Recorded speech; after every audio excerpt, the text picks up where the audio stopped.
Everyone, good morning. কেমন আছো তোমরা? আশা করি খুব ভালো আছো। আমিও কিন্তু বেশ ভালো আছি তোমাদের ভালোবাসায়। তো এখন বাজে 9:30। একটু আগে উঠেছি, উঠে ফ্রেশ ট্রেশ হয়ে নিয়েছি। তো ওর দেরি করে ওঠারও কারণ আছে, কাল 4টে 4:30টার সময় ঘুমিয়েছি। অ্যাকচুয়ালি হয় কি যে কিছু কাজ করতে করতে না রাত হয়ে যায়। তার বর তো ডেলি রাত করে শোয়, ওর ব্যবসার কিছু কাজ বাজ করে কম্পিউটারে।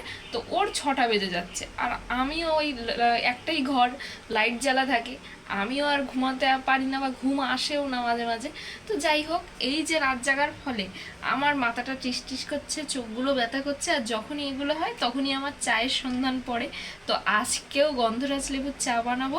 তো চলো গন্ধরাজ লেবুর চাটা বানিয়ে নিই, আর ভিডিওটা পুরোটা দেখো, তোমাদের নিশ্চয়ই ভালো লাগবে। তো দেখো, আমি চায়ের জল নিয়ে নিয়েছি, আর আমি একটু বেশি বেশি করে চা খেতে ভালোবাসি, না হলে আমার ঠিক পোষায় না। তো এই দেখো, 2 মগ জল নিয়ে নিয়েছি।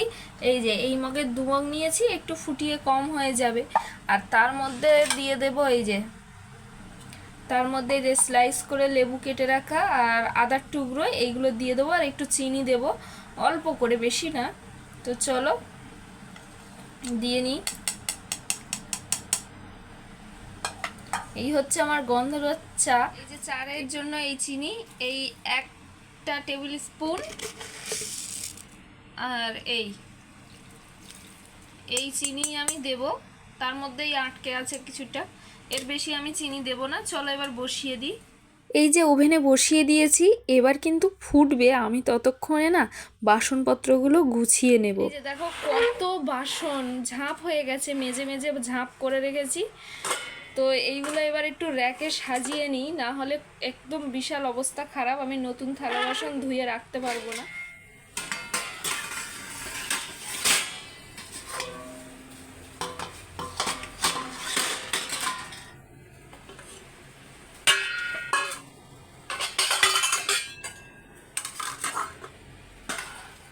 থালা বাসনগুলো গুছাতে গুছাতে দেখো আমার এটা ফুটেই উঠেছে। এবার কিন্তু ওর মধ্যে চা পাতা দিয়ে দেবো, চা পাতা দিয়েই সাথে সাথে কিন্তু অফ করে দিতে হবে।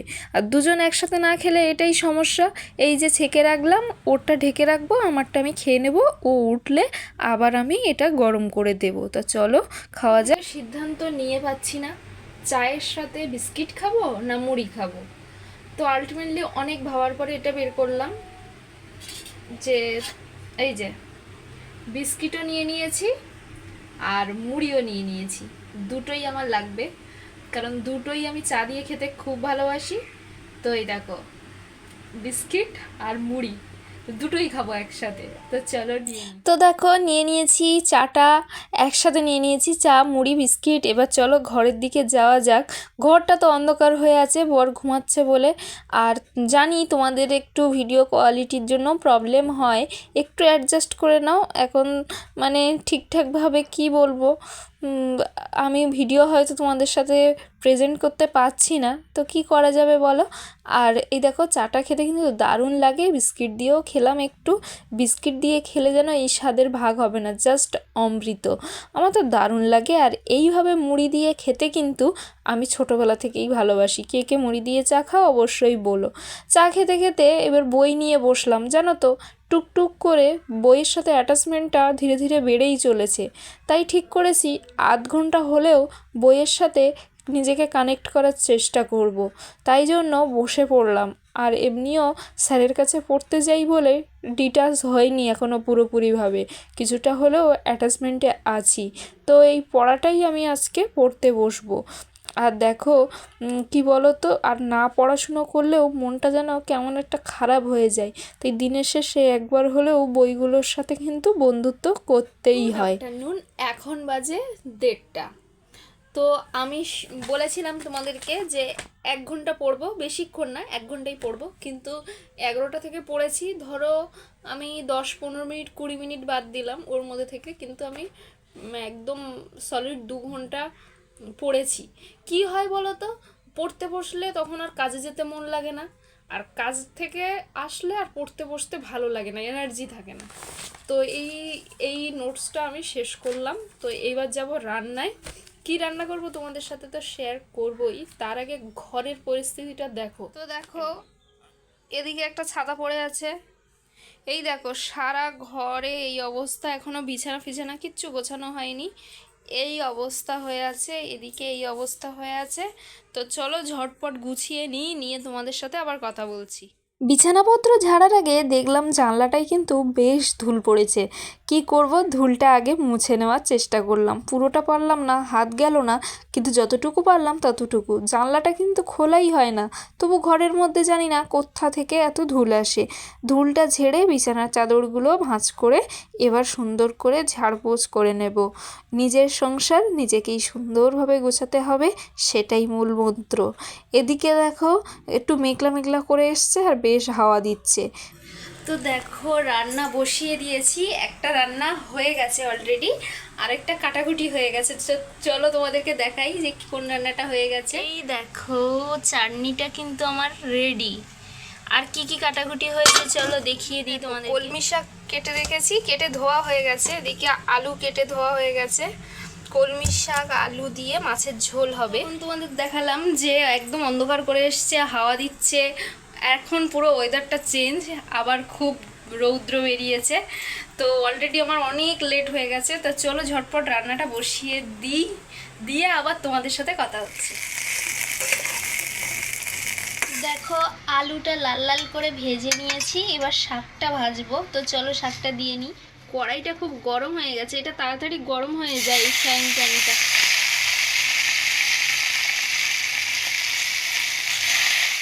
তোমরা হয়তো ভাবছো কলমি শাক দিয়ে আলু দিয়ে মাছের ঝোল কখনো হয় নাকি? হয় গো। আমি স্কুল থেকে বাড়ি আসতাম আর দেখতাম মা দুপুরের জন্য এই পদটা প্রায় রান্না করতো। দুপুরে একদম গরম, একদম ওয়েদারটা চারিদিকে গরম, আর এরকম একটা পাতলা ঝোল, কী যে শান্তির লাগতো। কলমি শাক আলু আর পুকুরের একদম জ্যান্ত মাছ। মাছটা বেশিরভাগ সময় থাকতো কালবোশ মাছ। কালবোশ মাছ কে কে খেয়েছে অবশ্যই কমেন্টে জানিও তো। এই কালবোশ মাছ দিয়ে কলমি শাক আলুর ঝোলটা আমার এখনও যেন গালে লেগে আছে। যাই হোক, এখন তো আর জ্যান্ত মাছ পাওয়া যায় না, আর মায়ের মতো স্বাদও আনতে পারবো না।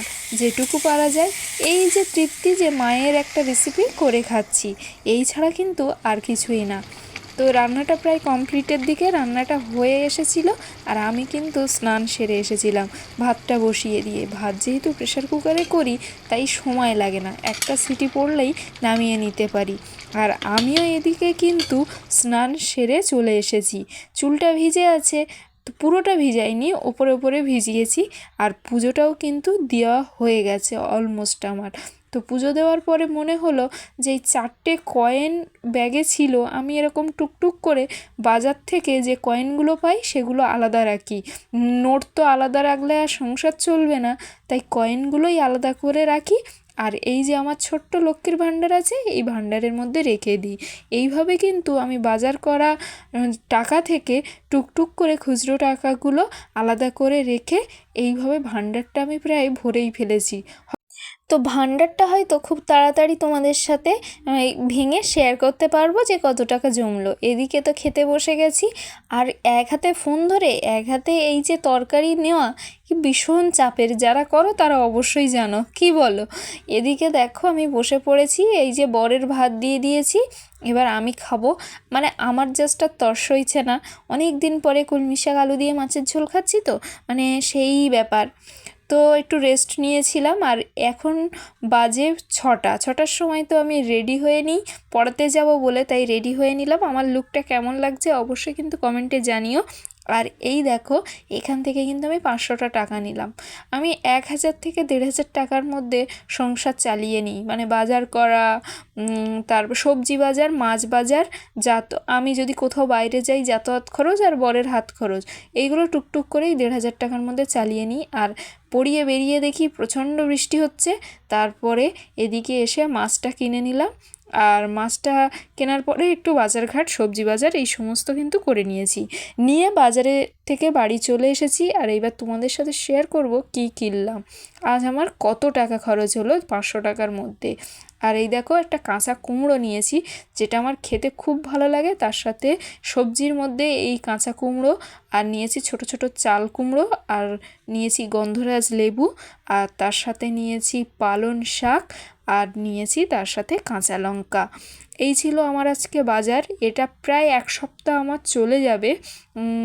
যেহেতু ফ্রিজটা থাকলে আরও আমি চালিয়ে নিতে পারতাম, ফ্রিজ নেই সেহেতু আমাকে 1 সপ্তাহের মধ্যে এগুলো আবার শেষ করে নিতে হবে, না হলে নষ্ট হয়ে যাবে।